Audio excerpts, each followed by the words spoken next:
లక్షల గ్రామాలలో ఈరోజు హిందూ సమ్మేళనాలు ఒక నెల రోజుల పాటు జరుగుతూ ఉన్నాయి. అందులో భాగంగా అనంతపురం గ్రామీణం రుద్రంపేట బస్తీ ఏదైతే ఉందో ఆ బస్తీలో జరుగుతున్న హిందూ సమ్మేళనానికి విచ్చేసిన స్వామీజీ, అదేవిధంగా గౌరవ అతిథులు చిరంజీవి రెడ్డి గారు ప్రధాన వక్త, పార్వతి గారు మహిళా వక్త, మరో మహిళా వక్త నిర్మల గారు, ధర్మవరం నుండి మనకు విచ్చేసి అనేక విశేషాలు తెలిపిన దూలప్ప గారు, మరి ముఖ్యంగా ఈ యొక్క కార్యక్రమం ఏర్పాటు చేసిన రాష్ట్రీయ స్వయం సేవక్ సంఘ్ కార్యకర్తలు, అదేవిధంగా ఈ కార్యక్రమానికి విచ్చేసిన రుద్రంపేట వాసవ్యులు అందరికి కూడా ధన్యవాదాలు తెలియజేస్తూ, భారతదేశం వేదభూమి, ధర్మభూమి, కర్మభూమి, పుణ్యభూమి. మనందరికీ తెలుసు, ఇంతకుముందు వారు చెప్పారు వద్ద మాట్లాడుతూ, ధర్మానికి మతానికి తేడా ఏంటంటే మతం అనేది ఒక వ్యక్తి చేత స్థాపించబడి ఉంటుంది, మతానికి ఒక పవిత్ర గ్రంథం ఉంటుంది. అదే ధర్మం అనేది ఎప్పుడు ప్రారంభించబడిందో, ఎవరి చేత ప్రారంభించబడిందో తెలియదు.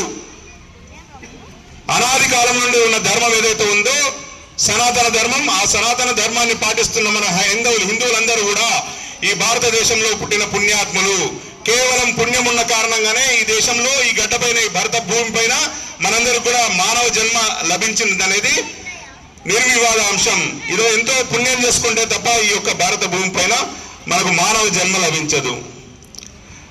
ఇటువంటి ఒక గొప్ప సనాతన ధర్మం ఏదైతే ఉందో, ఇటువంటి గొప్ప ధర్మం ఏదైతే ఉందో ఆ ధర్మం ఈరోజు మనం చూస్తున్నాం అనేక రకాల సమస్యలను ఎదుర్కొంటుంది.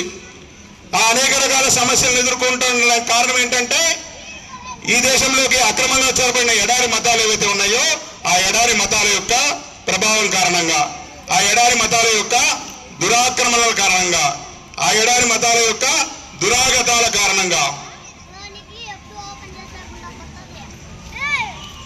ధర్మం ఆధారంగా పరిపాలన చేసిన రోజుల్లో శ్రీరామచంద్రుడు, శ్రీకృష్ణుడు వీళ్ళందరూ కూడా ఒక మార్గదర్శనం చేసిన సమాజంలో ఏ రోజు కూడా అల్లకల్లోలం లేదు. ధర్మం ఆధారంగా పరిపాలన చేసిన రోజుల్లో దేశం మొత్తం కూడా సుభిక్షంగా ఉంది. భారతదేశం యొక్క సనాతన సంస్కృతి ఏదైతే ఉందో ఆ సంస్కృతి ఈరోజు మనం చూస్తున్న మ్యాప్ ఏదైతే ఉందో చిన్న మ్యాప్, 33 లక్షల చదరపు కిలోమీటర్లు మాత్రమే. భారతదేశం యొక్క విస్తీర్ణం ఎంతయ్యా అంటే ఆర్యావర్తనం. ఏదైనా మన ఇంట్లో శుభకార్యం చేస్తారండి, శుభకార్యం చేసినప్పుడు సత్యనారాయణ స్వామి వ్రతం చేసినప్పుడు పూజారి చెప్తారు సంకల్పం చెప్పుకోండమ్మా అని చెప్పేసి చెప్తారు. ఆ సంకల్పం చెప్పుకున్నప్పుడు చెప్తారు, ఏమని చెప్తారు? వైవస్వత మన్వంతరే జంబూద్వీపే భరతవర్షే భరతఖండే దక్షిణ దిక్ భాగే ఆంధ్రప్రదేశే అనంతపురం పట్టణే, ఇలా చెప్పుకుంటూ వస్తారు. వైవస్వత మన్వంతరం, జంబూద్వీపం, భరతవర్షం, భరతఖండం, భరతుడు పరిపాలించిన దేశం ఎక్కడి వరకు ఉన్నాయా అంటే కనుక ఆర్యావర్తనం ఇరాన్, ఇరాక్ వైపు పడమర వైపున ఉంది.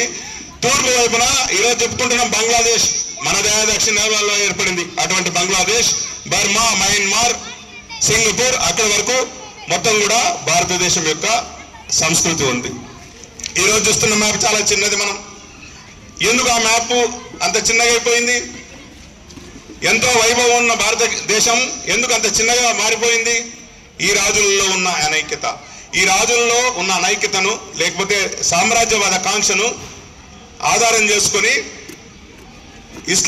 ఇస్లామిస్టులు లేకపోతే కిరస్థానీలు ఈ దేశానికి వచ్చి మన వేలితో మన కన్నునే పొడిచారు, మన వాళ్లతో మనల్నే చంపించారు. భగవద్గీతలో శ్రీకృష్ణుడు చెప్తాడు, చెప్పిన దాంట్లో మనకు సగమే చెప్పారు. స్వతంత్రం కోల్పోయిన తర్వాత ఆ స్వతంత్రాన్ని సంపాదించుకోవడానికి గాంధీ అనే మహాత్ముడు అహింస అనే ఒక ఆయుధాన్ని పట్టుకున్నాడని చెప్పేసి చెప్పారు. నిజంగా చెప్పాలంటే 3 లక్షల మంది యొక్క మన భారతీయ కార్యకర్తలు చనిపోతే, ఈ భారతదేశం యొక్క దేశభక్తులు చనిపోతే మనకు స్వాతంత్రం సిద్ధించింది, కానీ అహింసతో రాలేదు.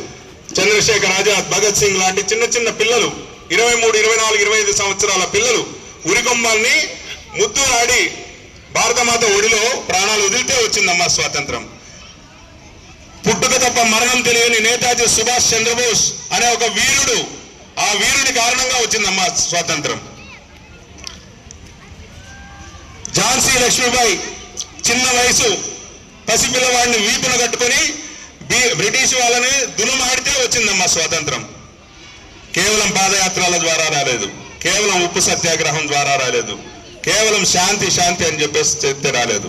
శాంతి వచనాలు ఎవరికి చెప్పారమ్మా అంటే ఈ దేశంలో హిందువులు ఎవరైతే ఉన్నారో వాళ్ళకు మాత్రమే శాంతి వచనాలు చెప్పారు. మిగతా వాళ్ళకి శాంతి వచనాలు ఏం చెప్పలే. మీ మతం మీరు చేసుకోండి అని చెప్పేసి చెప్పారు. అహింసా పరమో ధర్మ అనే మొదటి లైన్ మాత్రమే చెప్పారు మనకు. రెండో లైన్ మరిపింపజేశారు. ఎవరికైనా తెలుసా రెండో లైన్? ఇక్కడ ఎవరికైనా తెలుసా అమ్మా? సురేంద్ర మిత్రుడు చెప్తున్నాడు, ధర్మహింస తథైవచ. ఈ దేశాన్ని ధర్మాన్ని దోపిడీ చేస్తూ, మన స్త్రీలను మానభంగం చేస్తూ, మన యొక్క ఆస్తుపాస్తులను కొల్లగొడుతూ, అటువంటి వాళ్ళను నిర్మూలించడానికి, అటువంటి వాళ్ళను తిరిగి కొట్టడానికి ధర్మంతో కూడిన హింస అది. అటువంటి వాళ్ళను హింసించడం అనేది తప్పే కాదు. 100% కూడా అటువంటి వాళ్ళను పారద్రోలినప్పుడే మన యొక్క దేశంలో మనందరికి కూడా సుఖశాంతులు లభిస్తాయి. కాబట్టి ధర్మహింస తథైవచ. చెప్పండి, గట్టిగా చెప్పండి. ధర్మహింస తథైవచ.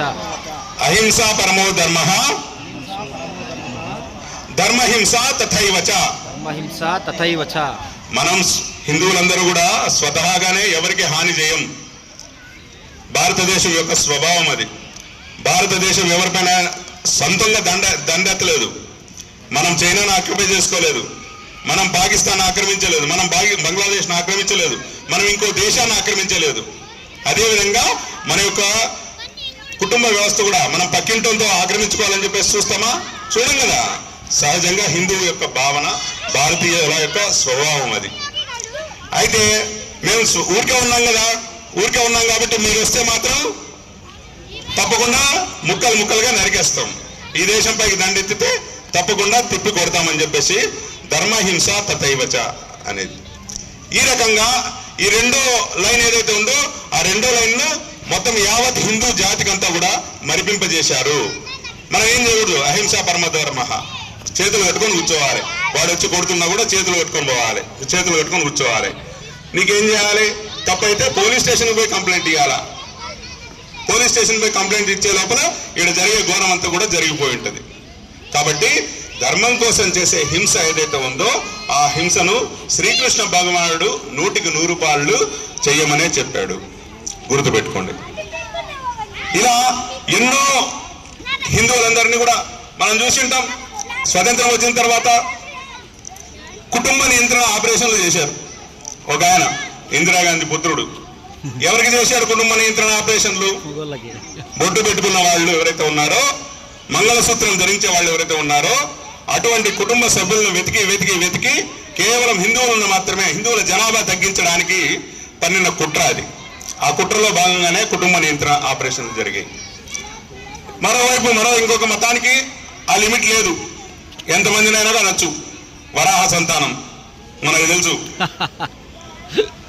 ఎన్నో దుష్ట శక్తులు ఏవైతే ఉన్నాయో ఆ దుష్ట శక్తులు హిందుత్వంని నాశనం చేయడానికి కంకణం కట్టుకున్నాయి.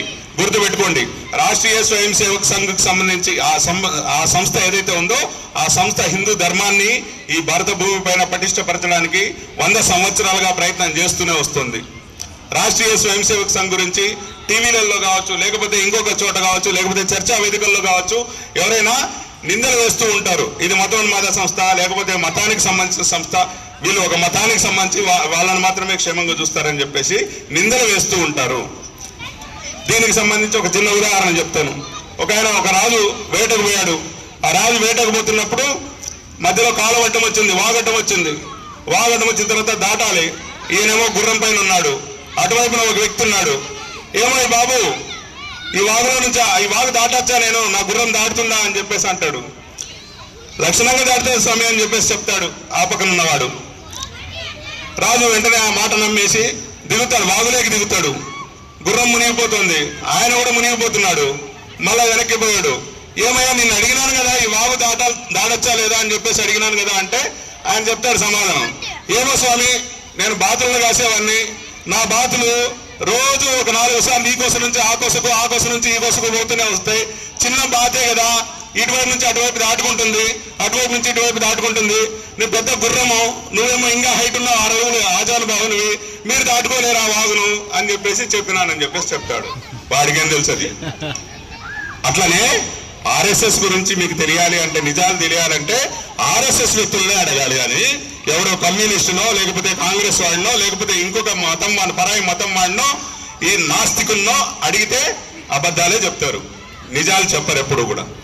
కాబట్టి గత 100 సంవత్సరాలుగా రాష్ట్రీయ స్వయం సేవక్ సంఘ్ ఏదైతే ఉందో, ప్రచారకులు, వేల మంది ప్రచారకులు ఈ దేశం కోసం, ఈ ధర్మం కోసం, హిందుత్వాన్ని వ్యతిరేకించిన వారిని కూడా కాపాడడం కోసం, హిందుత్వంలోని నాస్తికులు వాళ్ళని కూడా కాపాడడం కోసం కూడా రాష్ట్రీయ స్వయం సేవక్ సంఘ్ పనిచేస్తూ వస్తుంది. కాబట్టి కేవలం రోజు గంట సేపు చేసే, మనం ఎక్సర్సైజ్ చేస్తుంటాం, పార్కుకు పోతాం లేదా ఎక్కడైనా బయట వాకింగ్ చేస్తుంటాం, ఆ గంట సేపు చేసే ఎక్సర్సైజ్ ఏదైతుందో ఒక స్కూల్ ఆవరణంలో కానీ ఒక పార్క్ ఆవరణలో కానీ గంట సేపు చేసే శాఖ అనే ఒక కారణంగా ఆర్ఎస్ఎస్ మనిషిలో విలువలు నేర్పిస్తుంది, విలువలను పెంచుతుంది. ఆ పెరిగిన విలువల కారణంగానే ఈ రోజు గౌరవ ప్రధానమంత్రి నరేంద్ర మోడీ గారు కావచ్చు, లేకపోతే జనసంఘ వ్యవస్థాపకులు అటల్ బిహారీ వాజ్పేయి కావచ్చు, లేకపోతే లాల్ కృష్ణ అద్వానీ కావచ్చు, ఇలాంటి చాలా మంది ఎవరైతే నేతలు ఉన్నారో ఆ నేతలందరూ కూడా రాష్ట్రీయ స్వయం సేవక్ సంఘ్ నుంచి వచ్చిన వాళ్లే, ఈ దేశం కోసం పోరాడుతూ వస్తున్న వాళ్ళే. కాబట్టి ఆర్ఎస్ఎస్ లో మన యొక్క చిన్న చిన్న పిల్లలందరినీ కూడా చేర్పిద్దాం, ఈ దేశాన్ని సుస్థిరంగా ఉంచుదాం. భారత్ మాతాకి, భారత్ మాతాకి.